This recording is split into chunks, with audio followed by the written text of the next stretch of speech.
भाइयों जाके खांसी की चीज ले गए थे यार कल। तो खांसी तो ठीक है नहीं भाई। और जो बड़ा लाई तुमने कई चीज एक चम्मच पी गई सुबह एक चम्मच को तो भाई तुम कल शाम को ले गए और आज बड़ा गई एक चम्मच पीने की कौन चम्मच से पी लाई तुमने?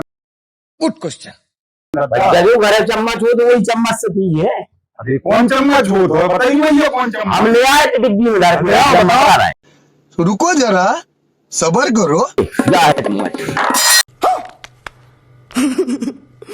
जब तक तुम कर्फिली से दवाई पी रहे हो और तेरा बड़ा भाई कर्फिली से दवाई पी जा। चम्मच गई कहा थे। अरे छोटी चम्मच कहा तो उसमें रुक जा। बता रहे थे तुम्हें यार पीने है तो जा पी लो, कर्फिली से पीने है तो जाना मरा है से पी लीजिए।